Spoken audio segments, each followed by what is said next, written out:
यदि कोई व्यक्ति इस जगत में अपने पिता को प्रसन्न करना चाहे तो पिता थोड़ी सी वस्तु से बिना परिश्रम के प्रसन्न हो सकता है।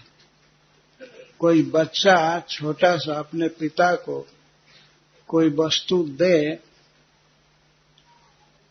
तो पिता प्रेम से स्वीकार कर लेता है, क्योंकि वो जानता है कि यह मेरा पुत्र है और देना सीख लिया, दे रहा है तो ग्रहण करना चाहिए। यहाँ तक कि उस बच्चे में अगर वस्तु देने की शक्ति नहीं होती है, वस्तु को उठाता है, उससे उठती नहीं है वस्तु। जैसे मान लीजिए पीढ़ा ले जा रहा है, पिता भोजन करने के लिए बैठे हैं और उनके लिए बच्चा पीढ़ा उठाकर ले जा रहा है, पीढ़ा उठ नहीं रहा है और गिरता है, लड़खड़ाता है, उठाने में मेहनत है, लेकिन पिता प्रसन्न हो जाता है उसकी सेवा वृत्ति से। वो स्वयं जाता है, बच्चे को भी उठाता है और उस पीढ़े को भी उठाकर लाता है, पीढ़ा उठाकर स्वयं लाता है और बच्चे को भी उठाकर लाता है।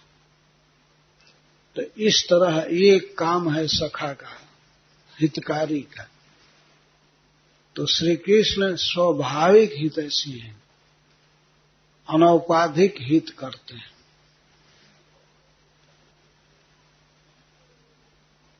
तो ऐसे प्रभु को प्रसन्न करने में, भक्ति करने में क्या परिश्रम है।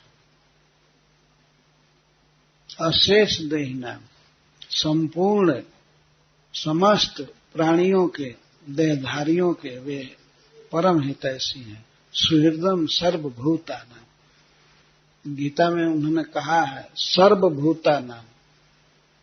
इसी को प्रहलाद महाराज अशेष देहिनाम कह रहे हैं। समस्त देहधारियों का मैं सखा हूं, भगवान सखा है।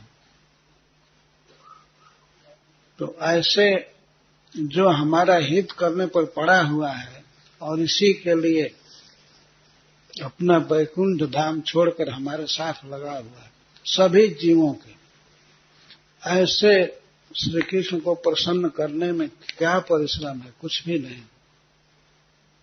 और जो प्रसन्न करने की विधि है वो भी बिल्कुल सरल है। जो जीवन का स्वाभाविक काम है वही करना है, फालतू या परिश्रम का काम नहीं है। जैसे हम सुनते रहते हैं वो बस सुनना है, श्रवणम कीर्तनम विष्णु स्मरणम पाद सेवनम, सुनना है। और सुनने के लिए जो सामग्री है वो भी भगवान ने दिया है, कान दिया है, बोलने के लिए जीभ दिया है, शरीर दिया है। तो इससे हम प्रणाम कर सकते हैं, भगवान की कथा सुन सकते हैं, भगवान का नाम गान कर सकते हैं। तो ये सामग्री भी जुटानी नहीं है, सब कुछ इस देह में भगवान ने फिट कर दिया है अपने आप। तो बोलना है हरे कृष्णा कृष्णा कृष्णा हरे हरे राम और कहीं विशेष कंदरा में या पर्वत में या नदी के किनारे भी जाने की आवश्यकता नहीं पड़ेगी, तो हृदय में ही है। प्रायः भक्ति करने वाले, भजन करने वाले ज्ञान प्राप्त करने के लिए एकांत स्थान में चले जाते हैं, जैसे हिमालय में एकांत निर्जन स्थान में। तो भक्ति करने के लिए यह भी कोई जरूरी नहीं है, कहीं भी बैठ करके अपने घर पर भी और रोड पर या पार्क में कहीं भी बैठ करके भगवान की उपासना कर सकता है व्यक्ति। उपासना श्रवणादि रूप उपासना, भगवान कृष्ण की उपासना यही है ना, श्रवणम कीर्तनम, जिसमें मुख्य है। तो ये उपासना तो कहीं भी कर सकते हैं। और 2-4 सहायकों की भी आवश्यकता नहीं है। यदि अपने पास माला है तो ठीक है, नहीं तो बिना माला के भी जप कर सकते हैं।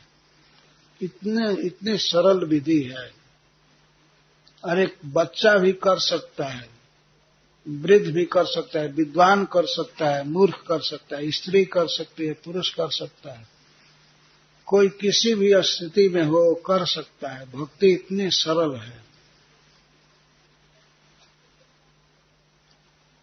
श्रवण कीर्तन करना है तो कहीं भी कोई कर सकता है। यही उपासना है हरि की।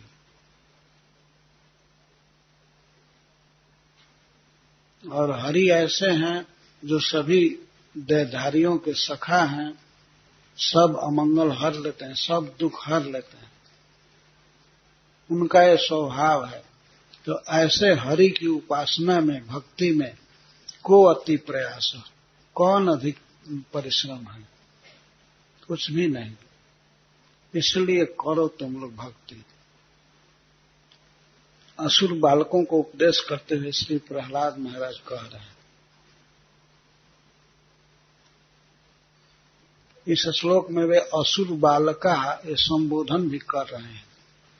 श्रील प्रभुपाद जी उसको कहते हैं, हे मित्रों, हे असुर बालकों, यदि किसी को कठिनाई होती है भक्ति करने में तो वह केवल असुर भाव के कारण, असुर भाव का त्याग कर दोगे तो भक्ति बहुत सरल है। असुर भाव भगवान ने वर्णन किया है गीता के 16वें अध्याय में, आसुरी संपदा का वर्णन किया।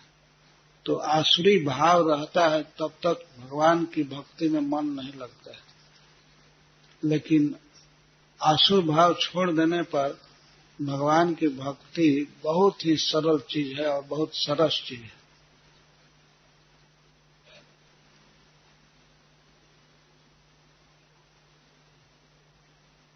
अशेष देही नाम प्रहलाद महाराज कहते हैं, अशेष देही नाम 84 लाख योनियों में जितने भी देहधारी हैं, वो वृक्ष, लता, कीट, पतंग, पक्षी, पशु, मनुष्य और देवता, दैत्य, पाताल लोक आदमी रहने वाले, दानव, इस सबके वे परम हितैषी हैं। सुहृदम सर्वभूता नाम। और क्यों हृदय में है? जीव की मदद करने के लिए, हमारी मदद करने के लिए। वे स्वयं चाहते हैं कि ये सभी जीव मुझको प्राप्त कर लें। तो अपने को प्राप्त करने का वे उपाय अपनी वाणी में, भगवत गीता में बताए हैं। और इसके साथ ही समय समय पर वे प्रभु अवतार लेकर के बहुत से उपदेश करते हैं। जैसे भगवान कपिल देव के रूप में उन्होंने उपदेश किया माता को और बहुत से ऋषियों को। माता देवहूति को तो ज्ञान दिए ही, इसके साथ अनेक ऋषि महात्माओं को ज्ञान दिए। भगवान ऋषभ देव के रूप में, भगवान दत्तात्रेय के रूप में। तो बारंबार ये कोशिश करते हैं, प्रयास में लगे हैं। भगवान सभी प्राणियों के हृदय में रह रहे हैं, इसके साथ अवतार लेकर के भी आते हैं और बहुत सुंदर ज्ञान भगवत गीता में छोड़ करके गए हैं। और भगवान ने ये नहीं कहा ऑल राइट्स रिजर्व, कोई इसको छाप नहीं सकता है, कोई पढ़ नहीं सकता है, बल्कि पढ़ने के उन्होंने कहा कि इसको जो पढ़ेगा वो ज्ञान यज्ञ के द्वारा मेरी आराधना करेगा, और जो इसका प्रचार करेगा मेरे भक्तों में, मेरा सबसे प्रिय होगा।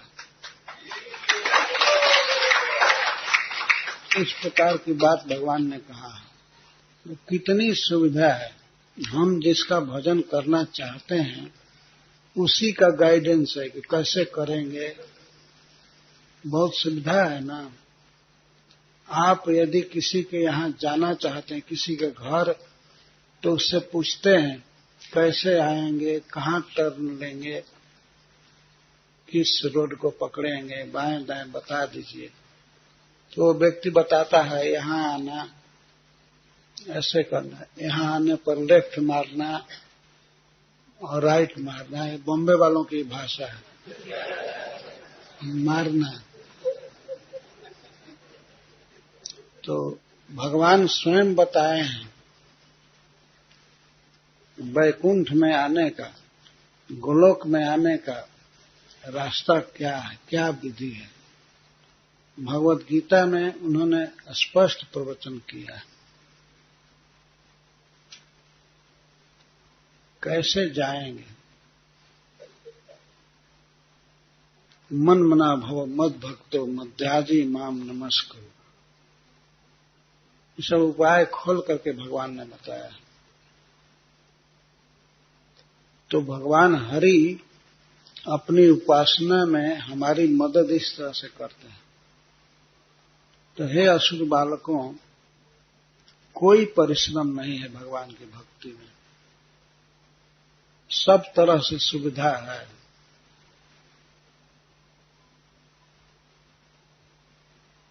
कई अवसरों पर भगवान के उपदेश हुए हैं, कई अवतारों में, तो उससे सहायता लेनी चाहिए और विविध अवतार में विविध लीला प्रस्तुत किए हैं भगवान, उससे सुनते रहना चाहिए। तो कोई परिश्रम नहीं है बोलने में और सुनने में, क्या परिश्रम है। बोलना तो स्वभाव है ही, जब बोलना ही है तो इतना ही चेंज करना है कि विषय को बदल देना है। दूसरी बात न बोल करके हरे कृष्ण बोलेंगे या भगवान के विषय में कोई गीत गाएंगे। और सुनने का स्वभाव है बस श्रवण के विषय को बदलना है, भगवान की लीला सुननी है, भगवान का उपदेश सुनना है, भक्तों का चरित्र सुनना है। और खाना भी बंद नहीं करना है, खाना है लेकिन केवल विषय बदल देना है, भगवत प्रसाद खाना है और सब चीज गलत चीज नहीं खाना है। भगवान ये नहीं कहते हैं कि नहीं निराहार रहो और मेरा भजन करो, उपवास करो, ऐसा नहीं कहते हैं। प्रसाद खाओ। श्रील प्रभुपाद जी कहते थे प्रसाद